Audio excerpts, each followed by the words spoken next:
Buenas tardes. Vamos a orar, pedir la bendición de nuestro Dios. Gracias, Señor, una vez más por permitirnos tener este tiempo para recibir tu palabra.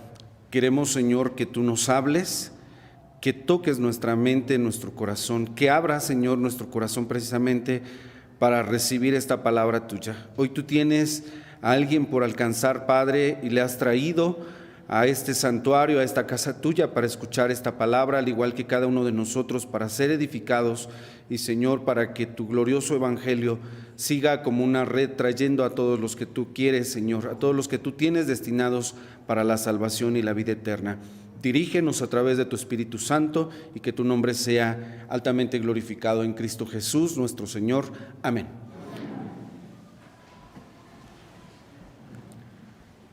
Hay dos misioneros en esta historia que quiero narrarles y que acabamos de leer algunos versículos del libro de los Hechos en el capítulo 16.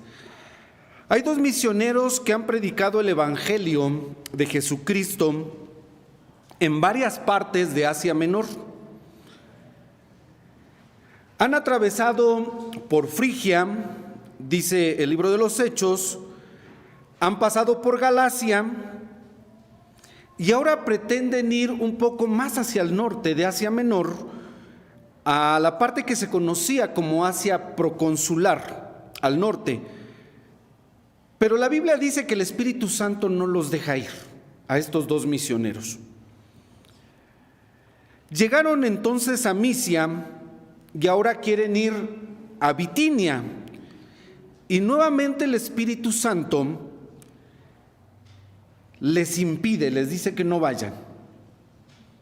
Y es algo que a nosotros nos llama la atención, porque el Espíritu de Dios en dos ocasiones a estos misioneros les impide que vayan a predicar ese evangelio que proclamaban.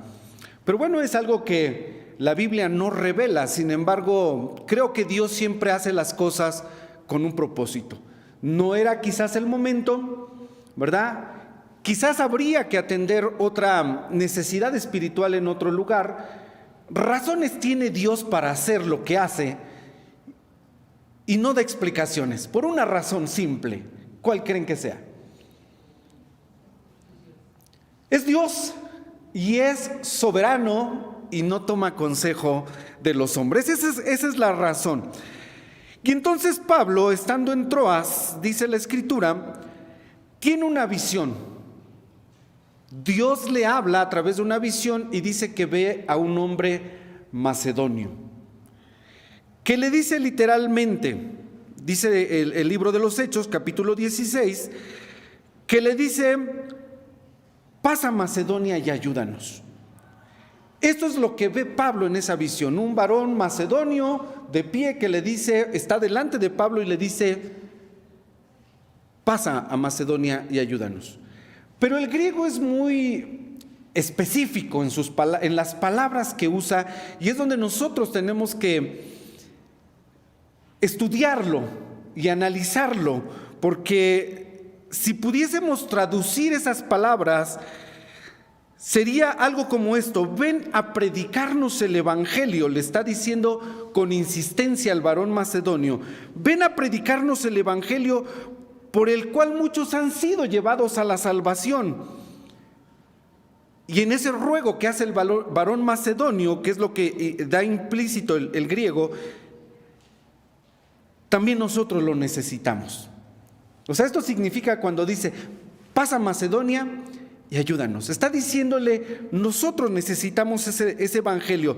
Mira, Pablo, este es tu oficio y esta es nuestra necesidad. Pasa a Macedonia y ayúdanos. Eso es lo que significa esto que en nuestra revisión 909 dice: pasa a Macedonia y ayúdanos.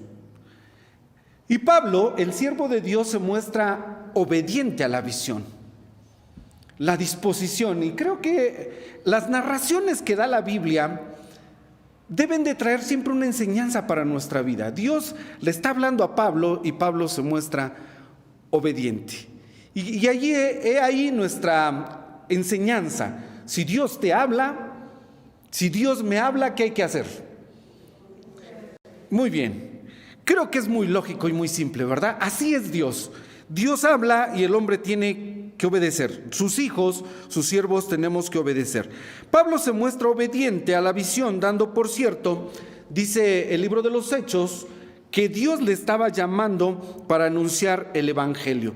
Sale de Troas, donde vio la visión, después llega a Samotracia, de ahí se va a Neápolis y llega a Filipos. La Biblia da todo este itinerario para mostrarnos algo, cómo Dios mueve a las personas. El hecho de que Lucas esté narrando el itinerario está diciendo, vean cómo Dios mueve a las personas.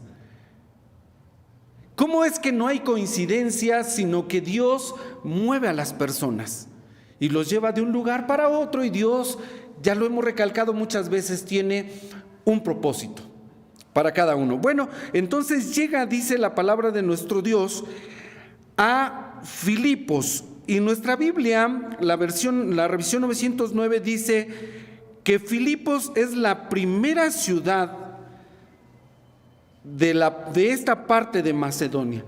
La primera ciudad, nosotros así simplemente al leer diríamos, bueno, llegas a la zona de Macedonia y la primera ciudad que te encuentras es Filipos. O sea, así lo entendemos, pero no es así. Cuando dice que es la primera ciudad de Macedonia, está diciendo que es la principal ciudad de Macedonia. Históricamente, Filipos, dicen algunos que era como un pedacito de Roma en el extranjero, en la región de Macedonia. Quien vivía en Macedonia se podía sentir literalmente en Roma, ¿sí? Es como de repente hay pueblos que les dan un cierto toque italiano y dicen, usted va a este pueblo y puede sentirse como en Venecia.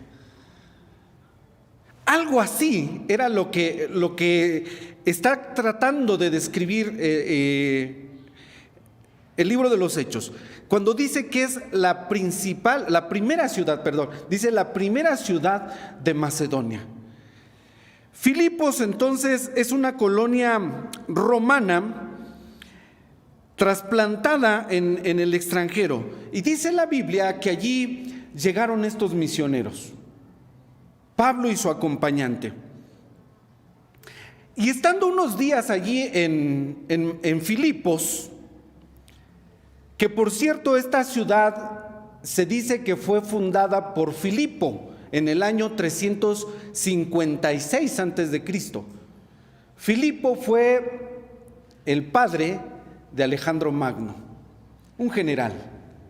Y Alejandro Magno, hijo de Tigre Pintito, había fundado Filipos y le dio tenía ese toque, ¿sí? De los emperadores, de los hombres guerreros, de los hombres grandes. Era una ciudad, entonces, como dice el libro de los Hechos, principal, la primera ciudad de Macedonia o la más importante. En esa ciudad de Filipos no hay sinagoga.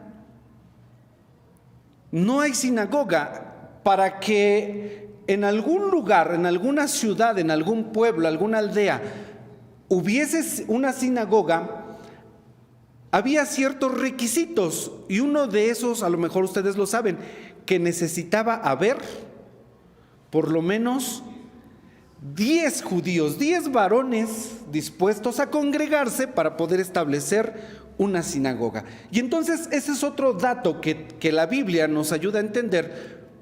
Cuando dice que Pablo está en Filipos algunos días y después se entera que hay un grupo de creyentes, quizás muy reducido, que se reúnen a las orillas del río y allí se juntan para orar. Y entonces dice la palabra de nuestro Dios que Pablo, en un día de reposo, un día de sábado, van al río a donde se reunían estos hermanos, o mejor dicho, dicen algunos comentaristas, hermanas, porque si no había sinagoga, no había varones, pero había hermanas, ¿sí? Y esto es algo que también sucede muy visto en nuestras congregaciones. Muchas hermanas reunidas, orando, cantando, alabando a nuestro Dios. Bueno, entonces dice la Escritura que Pablo llega en ese día de reposo para orar con estas personas, con este grupo de creyentes, muy reducido, por cierto, y es ahí donde Pablo por primera vez va a anunciar el Evangelio, allí a las orillas del río. Yo me imaginaba el ambiente y veía algo, una escena, un cuadro bonito.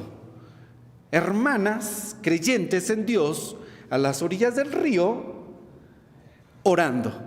Y es una escena bonita.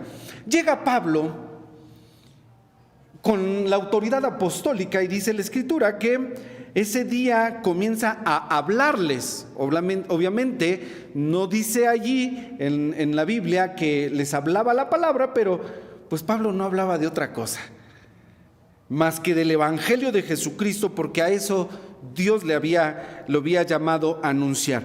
Dice la Escritura que entre los asistentes a la reunión de la oración hay una mujer y se nos da su nombre. Es una mujer, fíjense que su nombre ha quedado registrado en las Escrituras. Lidia, una mujer originaria de Tiatira, y ella tiene un oficio, ella tiene un negocio allí en Filipos, vende púrpura. Obviamente esta es una tela que se describe como una tela exquisita, una tela elegante, y solamente, dicen algunos, los que habitaban en Filipos tenían la solvencia económica como para comprar púrpura, ¿sí? Es, no sé, ahora como quien se viste de lino, ¿no?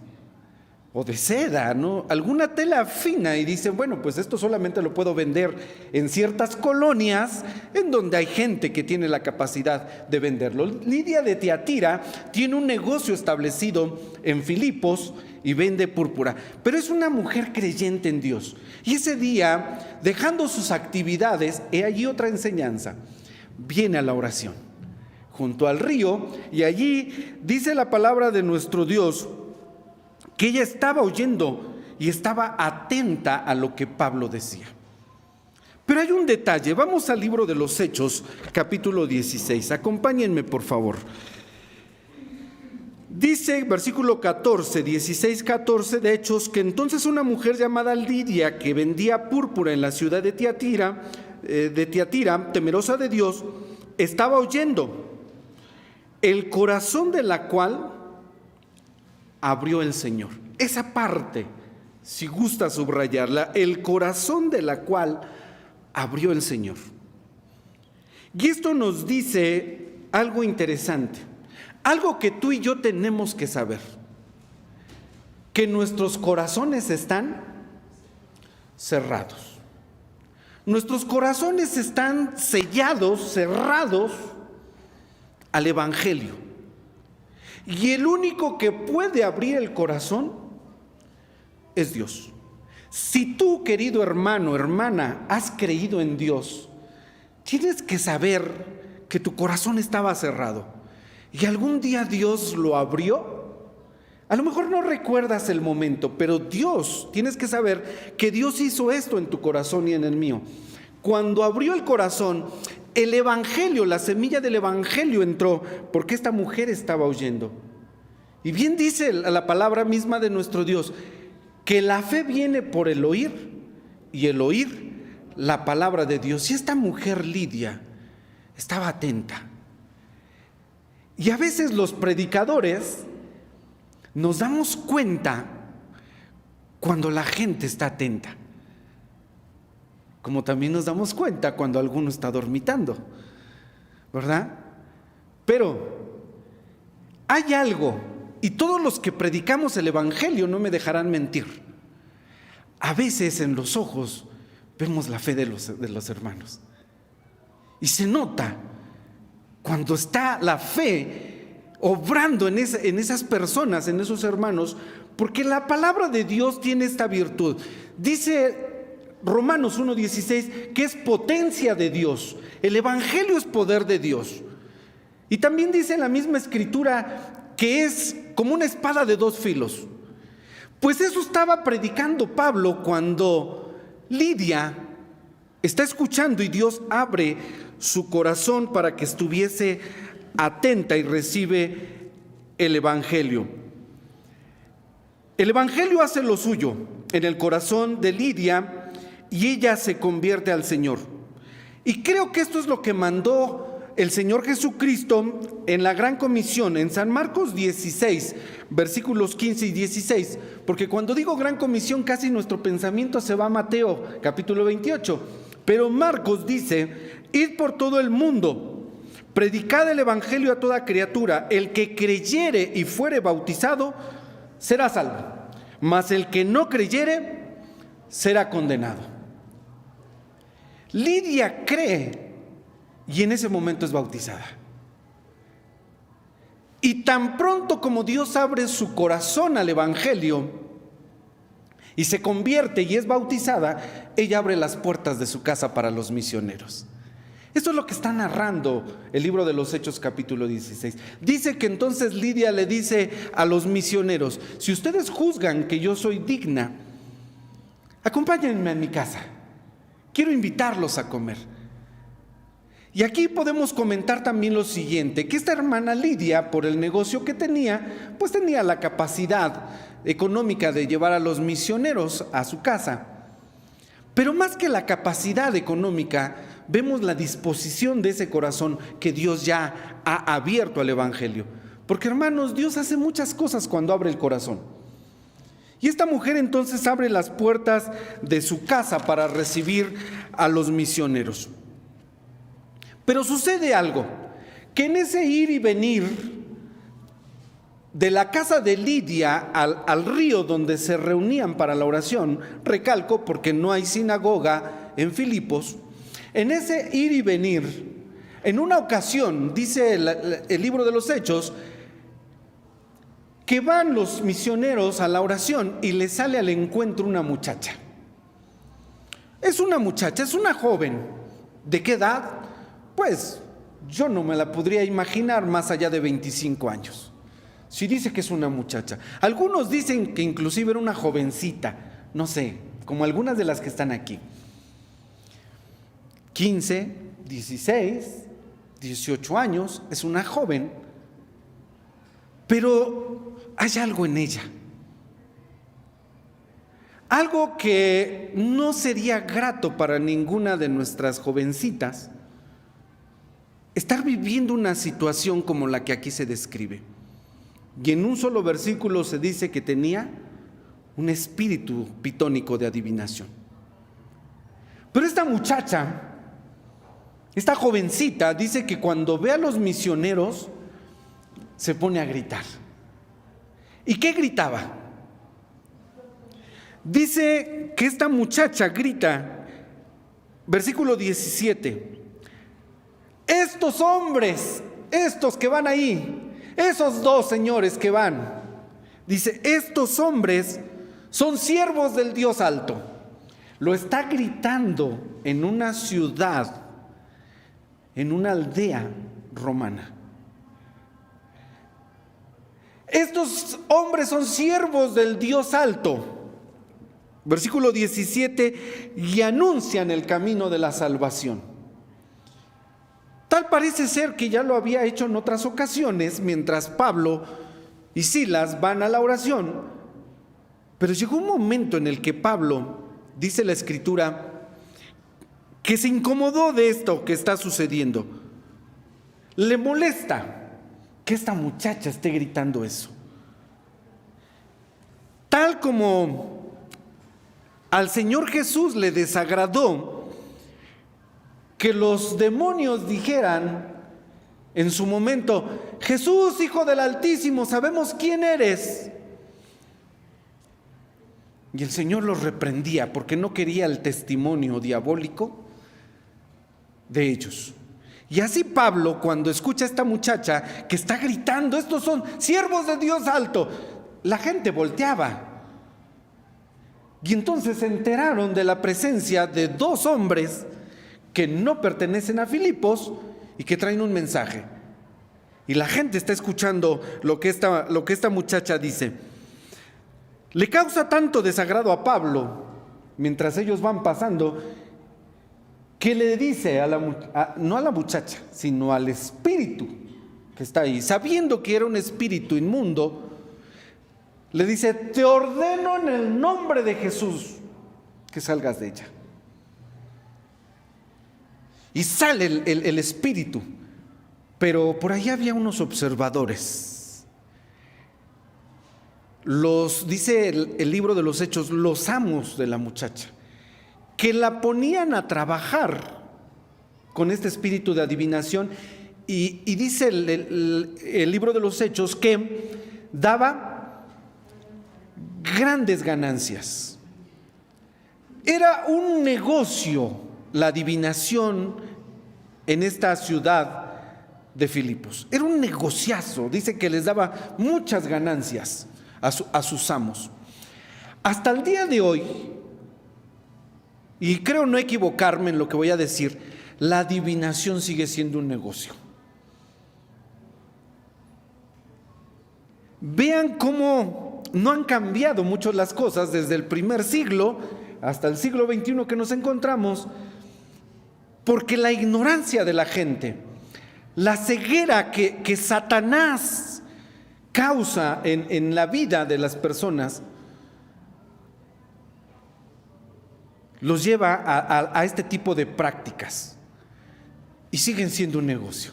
Y la gente paga porque le lean la mano, porque le lean el café, porque le consulten y le adivinen su futuro. Obviamente con engaños. Nadie sabe el futuro, solamente Dios. Pero la gente en su ignorancia y en su ceguera, porque dice Pablo a los Corintios que que el Satanás ha cegado los entendimientos de las personas, de los incrédulos, para que no les resplandezca la luz del Evangelio. Entonces, cuando una persona no quiere aceptar el Evangelio, cuando una persona vive así, nosotros entendemos que es porque Satanás ha cegado su entendimiento. Y hasta que Dios no abra el corazón de las personas, entonces no van a poder venir al conocimiento de la verdad. Estos hombres, los amos de la muchacha, la estaban observando, y dice que cuando vieron que el espíritu, no sé cómo se dieron cuenta. Sí sé cómo se dieron cuenta. ¿Saben qué? Los rostros de las personas. Ustedes ven cuando una persona, simplemente cuando una persona está alcoholizada, le ve los ojos y dice: está alcoholizado. No se ve bien. Cuando está drogado, usted lo ve, dice: no, su cara no se ve bien. ¿Ha visto usted a un endemoniado? Bueno, no le voy a invitar a que lo ande buscando, pero quienes lo hemos visto, decimos: no se ve normal. A una persona como nosotros, que hemos sido liberados también, ¿no? Y no digo que fuimos endemoniados, simplemente hablo de la condición en la que estábamos antes de conocer al Señor Jesús. ¿Por qué antes estábamos en esa condición? Que entonces los amos vieron que la muchacha ahora estaba diferente, y vieron a Pablo, muy probablemente, y lo escucharon cuando ordenó al espíritu pitónico que saliera de ella. ¿Y qué hacen estos hombres? Dice que se van sobre los misioneros, sobre Pablo y Silas, los toman, los llevan a los magistrados y presentan cargos contra ellos. En el versículo 20 y 21 dice tres cosas. Primer cargo dice: estos hombres son judíos. No son de nuestra nacionalización, de nuestra nacionalidad. Y aquí vemos nosotros, cuando dice estos hombres son judíos, vemos el espíritu antisemita. El mundo siempre ha tenido algo en contra de los judíos hasta el día de hoy. Y ha habido épocas muy marcadas en la historia de la humanidad y en la historia de Israel en la que han querido exterminar a los judíos. El exterminio de los judíos es algo que el mundo ha llevado a cabo en muchas ocasiones y que sigue intentando. No sé, podemos citar no solamente en tiempos recientes, cuando Adolfo Hitler quiere exterminar judíos, sino en el tiempo de Esther, cuando Amán quiere exterminar judíos, o cuando en tiempos del Señor Jesús el rey Herodes manda matar a los niños. Siempre ha habido un ataque contra los judíos. Pues aquí estamos viendo cómo en esta ciudad de Filipos dicen: estos hombres son judíos. El rechazo en contra del judaísmo. Primer cargo. El segundo cargo es: alborotan la ciudad. Están alterando el orden de nuestra querida ciudad de Filipos con las cosas que están enseñando, y están proclamando ritos que no son, que son contrarios al César, a nuestras creencias, y que no nos es lícito guardar. ¿Y qué hacen con los misioneros? Inicia lo que hoy nosotros conoceríamos como el linchamiento de dos personas. Porque dice la Escritura que la gente se juntó. Dice, toda la gente se congregó, se juntó para ver el linchamiento de estos dos hombres. Dice la palabra de nuestro Dios que a los misioneros les rasgan sus ropas, les rompieron las ropas. ¿Con qué intención? La intención de dejar descubiertas sus espaldas, porque los azotaron públicamente. ¿Sí? Los azotan, pero tenemos que distinguir aquí los azotes de los judíos y los azotes de los romanos. Porque cuando Pablo hace referencia a los azotes que había recibido o que recibió en otras ocasiones, y esto lo menciona en la epístola a los Corintios, dice: he recibido de los judíos 40 azotes menos uno. Señala el número de los azotes, pero aquí no son azotes judíos, son azotes romanos, y el número de azotes romanos no tenía límite. Entonces les rasgan las ropas para descubrir sus espaldas, y públicamente los comienzan a azotar hasta llagar sus espaldas. Una vez que han hecho esto con los misioneros, dice la palabra de Dios que los entregan a la cárcel. Los van a poner en una prisión como si fueran los malhechores más peligrosos del momento. Dice la Escritura que los colocan en la prisión de más adentro. Esta fue la instrucción para el carcelero. En la instrucción de más adentro: cuídalos porque son hombres peligrosos. En la celda, diríamos nosotros, de máxima seguridad. Allí es donde los ponen, a Pablo y a Silas, pero no solamente los van a meter al calabozo o a la prisión, sino que la Biblia también nos dice que los ponen en el cepo. Pregunta: ¿todos saben lo que es el cepo? ¿Sí saben quién? Ok, ¿alguien no sabrá qué es el cepo? Es un instrumento de tortura hecho de madera, en el que ponían los pies y las manos de los presos para aprisionarlos. El cuerpo del preso quedaba de este lado, sus manos y pies quedaban del otro lado del madero. La posición en el suelo, con las manos y los pies aprisionados en el cepo, lastimaba completamente la columna vertebral. Dicen algunos que casi se abrían las vértebras de la columna de quienes estaban puestos en el cepo. Por si fuera poco, no olviden el detalle que llevan la espalda llagada. Y allí están los misioneros, en el cepo, en oscuridad, con hambre y con las llagas. Allí están estos hombres en la prisión, dice la Escritura, de más adentro. ¿Y qué sería lo lógico que se esperara de estos hombres? Algún quejido. Pero no es así. Vean nuevamente el libro de los Hechos, capítulo 16, y aunque es un pasaje muy conocido, estoy narrando esto que está sucediendo porque hay dos milagros que tenemos que mirar atentamente, porque dice el versículo 25: que a medianoche, y son importantes los detalles de la narración de Lucas, es medianoche, las 12 de la noche, todo está oscuro, en una prisión. Hay dos hombres que están en el cepo, heridos de las espaldas, no se les ha dado alimento. Versículo 25 dice: mas a medianoche, orando Pablo y Silas, cantaban himnos a Dios, y los que estaban presos los oían. Se esperaba que se quejaran.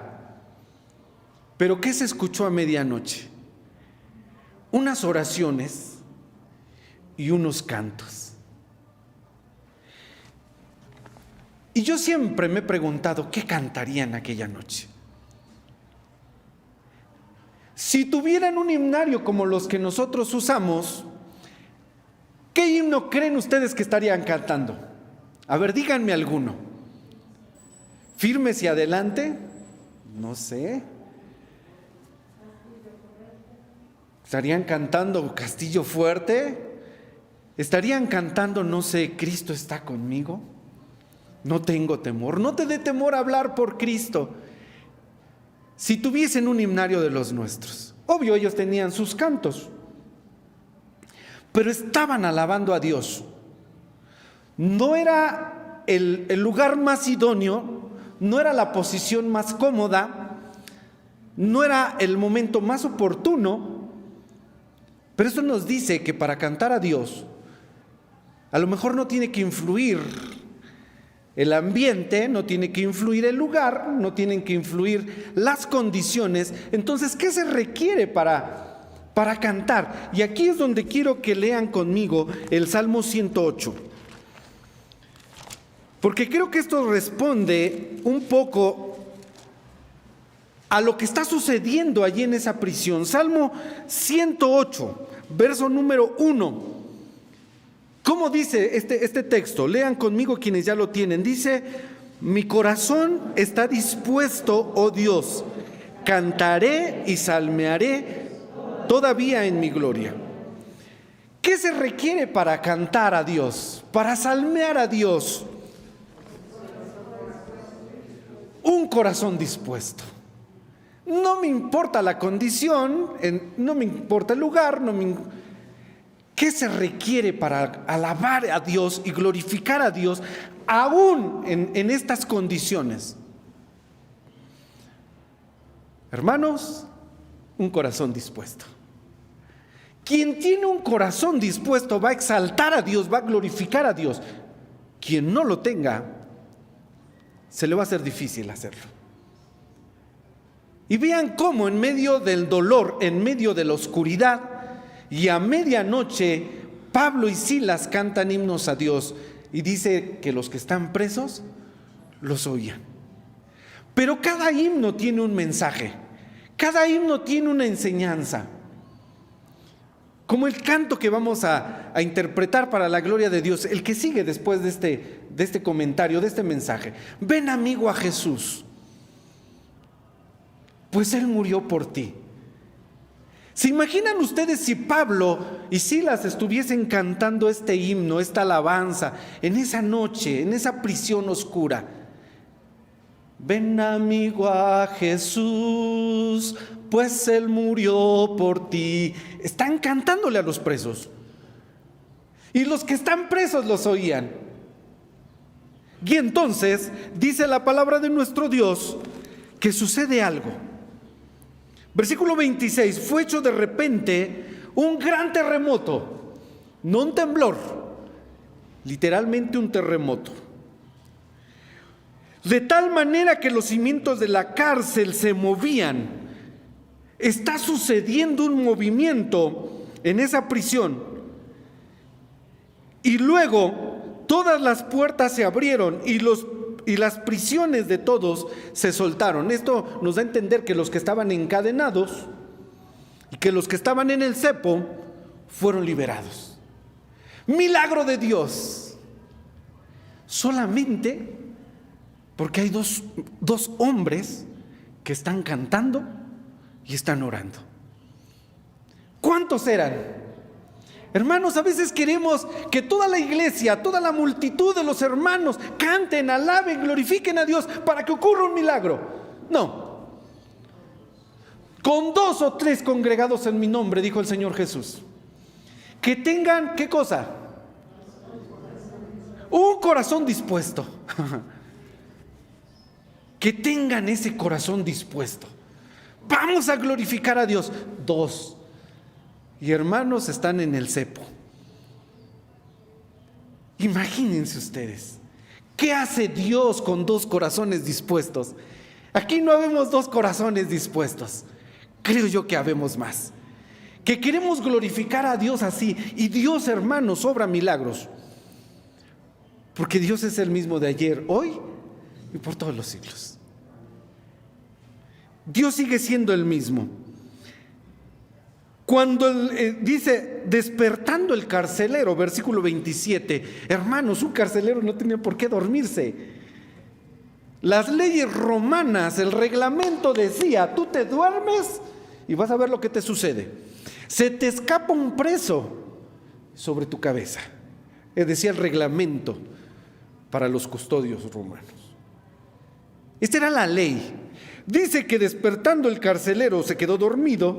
Yo creo que esos cantos y tuvieron el efecto como en muchos de nosotros, ¿no? Los arrullaron, el carcelero se quedó dormido, pero cuando siente el terremoto, dice terremoto, y escucha que las cadenas comienzan a caer, despierta el carcelero y dice que sacó su espada. Él ya sabía lo que le esperaba. Se me fueron los presos, no puede ser. Él lo único que piensa es en sí y dice que se quería matar. Versículo 28, Pablo clamó a gran voz: ¡no te hagas daño! Perdón por el grito, pero tenía que hacerlo. ¿Por qué le grita? ¿Cómo supo Pablo si estaban en oscuridad? ¿Sí ven estos detalles? ¿Cómo supo Pablo que este hombre sacó su espada? ¿Se escuchó? El que desenvainó la espada sabía que era el carcelero, pues era el único que tenía espada. No te hagas ningún mal porque todos estamos aquí. Versículo 29, ahí está el detalle. Entonces él, pidiendo luz, porque no había luz, estaba en oscuridad. Pero vean, hermanos, cómo Dios a sus siervos, en este caso a Pablo, le revela todas estas cosas. Él tiene la capacidad. No te hagas ningún mal, todos estamos aquí. Pablo había cantado, había orado a Dios, y dice la escritura que entonces el carcelero, sacándolos fuera, les dice, versículo 30, señores, pero señores con S mayúscula, ¿ya lo vieron? Señores. Ahora no los está tratando como malhechores como le fueron presentados. Señores, y este detalle es importante, con mayúscula.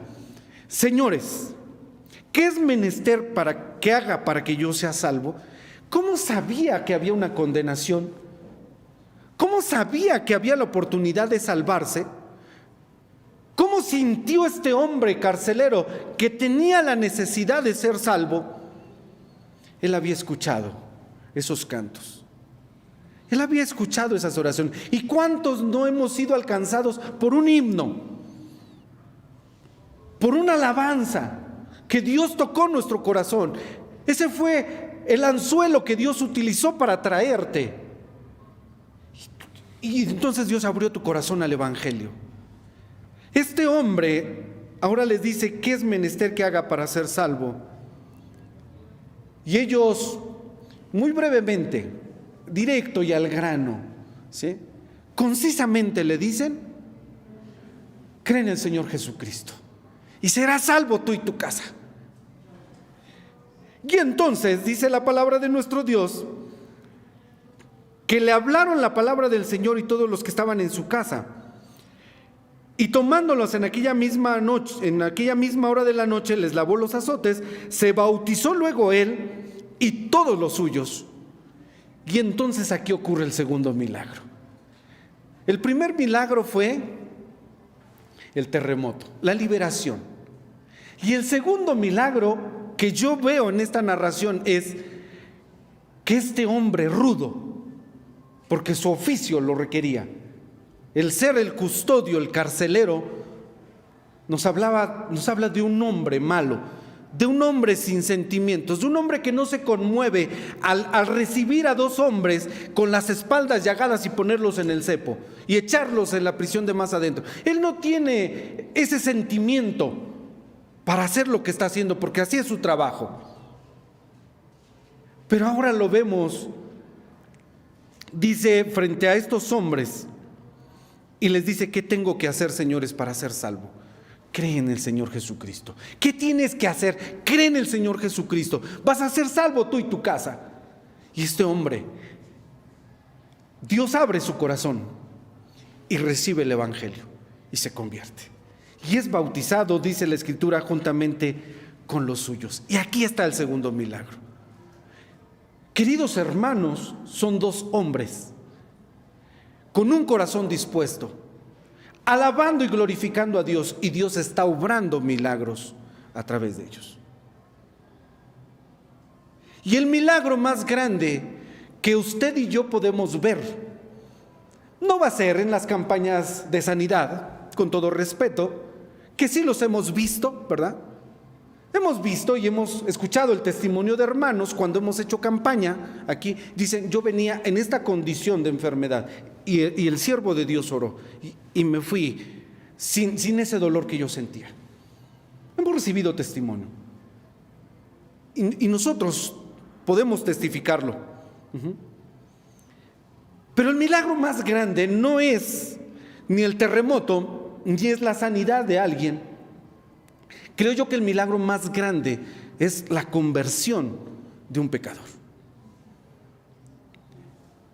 Este es el milagro más maravilloso que nosotros podemos presenciar, porque se está rescatando un alma de las manos, de las garras del enemigo. Está saliendo alguien de las tinieblas y está siendo trasladado a luz admirable. Y hoy queremos ver un milagro en nuestra congregación. Yo sé que Dios está obrando en tu corazón. Si alguno no ha creído en el Evangelio, déjame decirte hoy: cree en el Señor Jesucristo y serás salvo tú y tu casa. Si hoy tú quieres decidir por el Señor, este es el momento cuando Dios va a obrar en tu corazón y en tu vida. Y déjame decirte: ven, amigo, a Jesús, pues Él murió por ti. Voy a invitarles a que cantemos este himno. Voy a pedir a nuestra hermana que nos acompañe con la música y cantemos juntos. Pero cantemos, ya saben cómo, ¿verdad? Ahora les voy a decir al estilo Pablo y Silas, con un corazón dispuesto, que a lo mejor no vamos a cantar solamente para que nos escuchen aquí. Yo no sé, a lo mejor alguien como Lidia nos está escuchando por allá afuera y Dios abra su corazón. O de los que estamos aquí sentados, Dios hoy está abriendo tu corazón. Permite que el Evangelio entre a tu vida. Cree en el Señor Jesucristo y serás salvo tú y tu casa. Puestos de pie, cantemos, como dice el salmista, con un corazón dispuesto.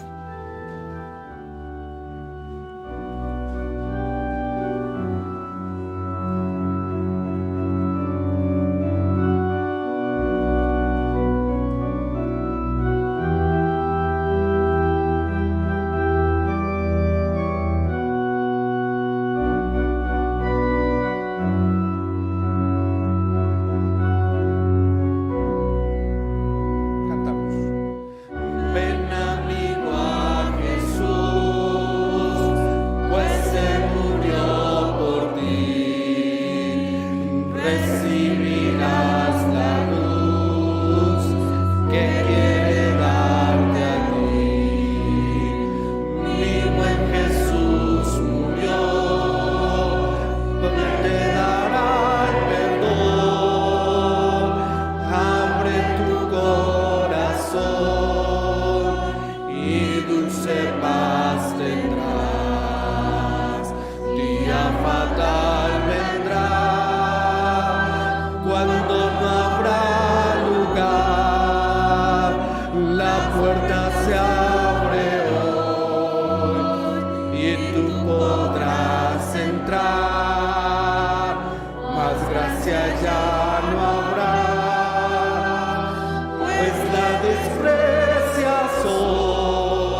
cuando no habrá lugar, la puerta se abre hoy y tú podrás entrar, más gracia ya no habrá,